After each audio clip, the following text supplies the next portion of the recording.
আপনাকে এত রাত্রে আমি ডেকেছি, আপনারা অনেক কষ্ট করে এখানে আসছেন, এই জন্য আপনাদের ধন্যবাদ।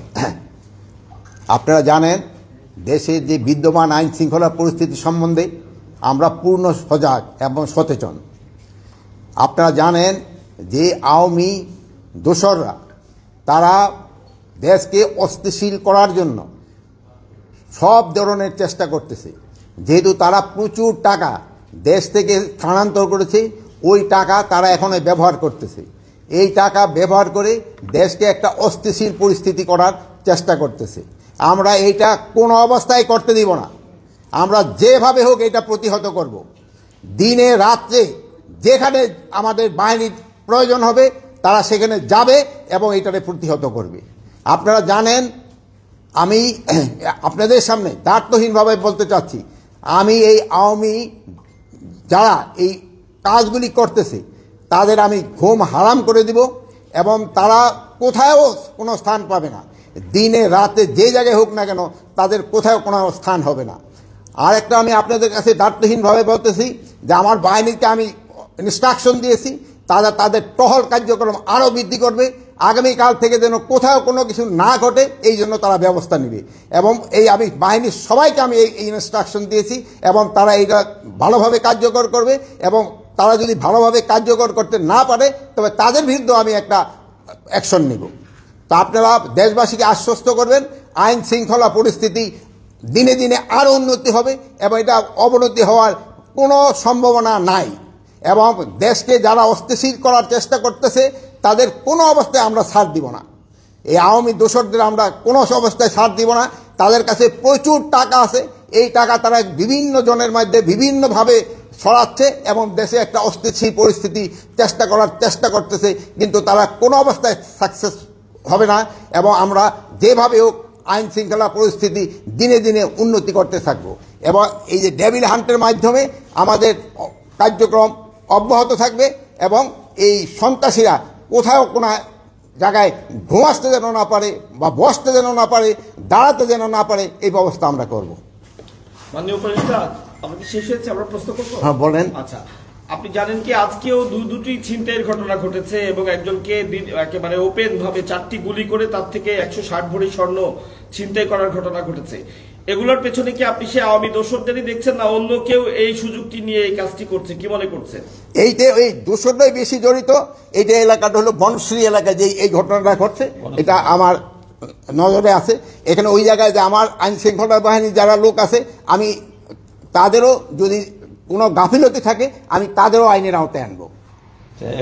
এই মুহূর্তে 2টি ডিবির টিম মতিঝিল বিভাগ কাজ করতেছে স্যার। এখন আপনার পদত্যাগ দাবি করা হয়েছে কিছু সময় আগে। ঢাকা বিশ্ববিদ্যালয় এলাকায় শিক্ষার্থীরা বিক্ষোভ মিছিল করেছেন, সমাবেশ করেছেন, তারা আগামীকাল দুপুর পর্যন্ত সময় বেঁধে দিয়েছেন আপনার পদত্যাগের জন্য। এই বিষয়টি কি আপনার নজরে এসছে?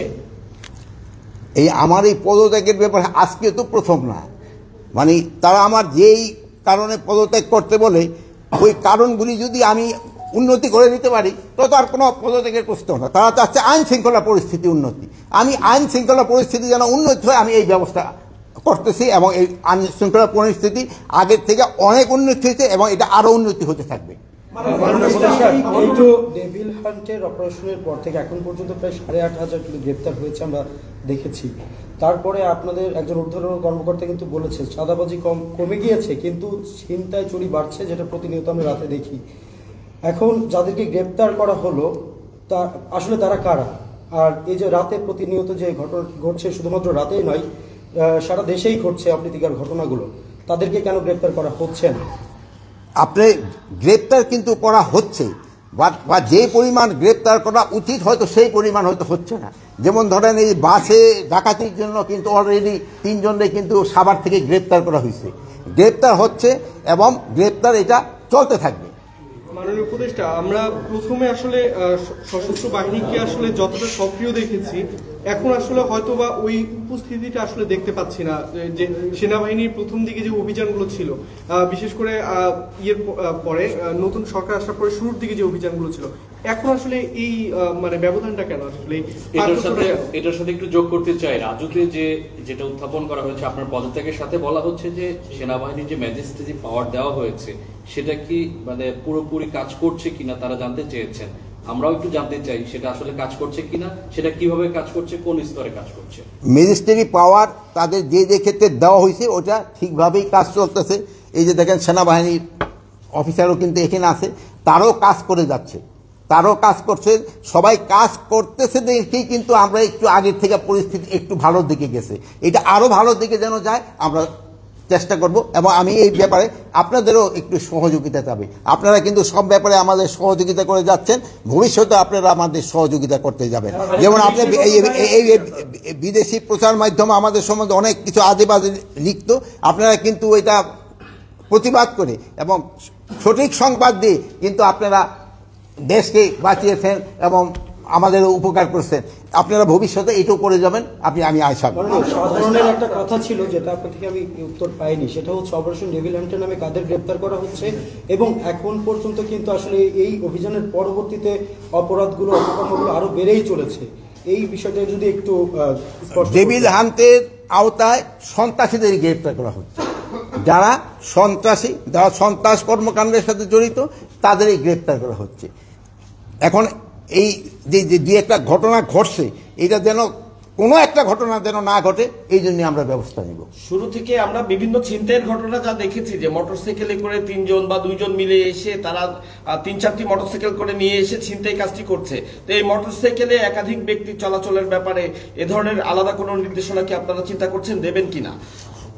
এই ব্যাপারে মোটরসাইকেলে যেন হেলমেট পরা অবস্থায় ছাড়া কেউ যেন না চড়ে, এবং 2 জনের বেশি যেন না চড়ে, এটার জন্য তো আমি অলরেডি ইনস্ট্রাকশন দেওয়া হয়েছে, এবং এটা যেন কার্যকারী হয়। ফারুক, এই যে তোমরা দেখবা যেন কোনো অবস্থায় এটা যেন কোনো না বর্তায়। মাননীয় উপদেষ্টা, শুধু ছিনতাই নয়, শিক্ষার্থীরা, বিশেষ করে নারী শিক্ষার্থীরা বলছে যে স্বরাষ্ট্র উপদেষ্টা এবং আইন উপদেষ্টা যখন দায়িত্ব নেয়, সবার আগে তাদের নারীদের নিরাপত্তার কথা চিন্তা করা উচিত ছিল।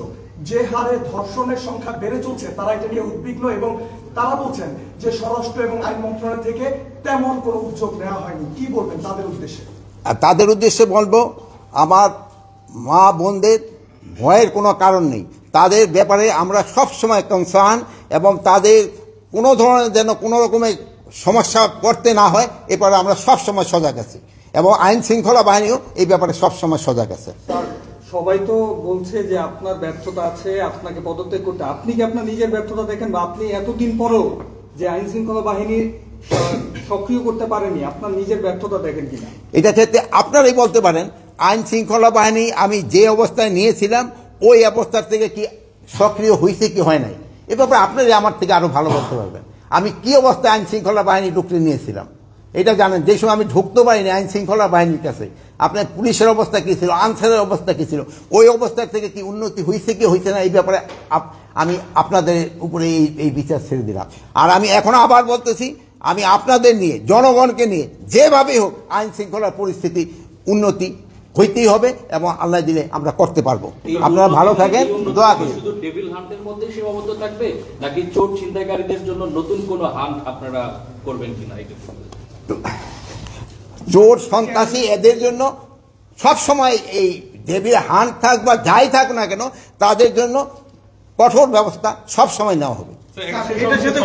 সবসময় বলা হচ্ছে যে আসলে আপনারা যথেষ্ট চেষ্টা করছেন আর কি দেশের আইন শৃঙ্খলা বাহিনীকে আসলে ঠিক করার জন্য, কিন্তু প্রতিনিয়ত যে ঘটনাগুলো ঘটছে, হওয়া ছিল যে যারা এই খারাপ কাজগুলো করছে বা যারা ছিনতাই করছে তারা আসলে ভয় পাওয়ার কথা ছিল, কিন্তু তারা হচ্ছে প্রতিনিয়ত কিন্তু তারা সীমা লঙ্ঘন করে যাচ্ছে, প্রতিনিয়ত ঘটনার তীব্রতা বাড়ছে।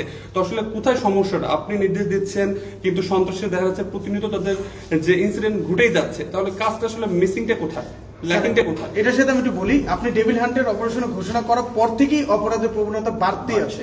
তো সেই ক্ষেত্রে আপনারা গাফিলতি কোথায় দেখছেন বা গ্যাপটা কোথায় দেখছেন, এই বিষয়টা আপনারা কি দেখছেন? দিনের পর দিন এটা চিন্তাই বাড়ছে, যে ডাকাতি বাড়ছে, এই ডেভিল হান্ট। না, আমি এখন আমরা বসবো কুশল নির্ধারণ, এখন আবার বসতেছি। আপনারা দেখছেন যে আমি আইন শৃঙ্খলা বাহিনীর উদ্বোধন কর্মকর্তারা আমি ডেকেছি, এবং এই ব্যাপারে আমি এখন কিভাবে কি করা যায় এটা এখন আমরা নির্ধারণ করব এবং আগামীকাল থেকে আপনারা দেখবেন একটা ডেফিনিট ইমপ্রুভমেন্ট।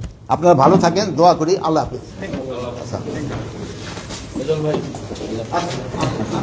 সরি, আপনার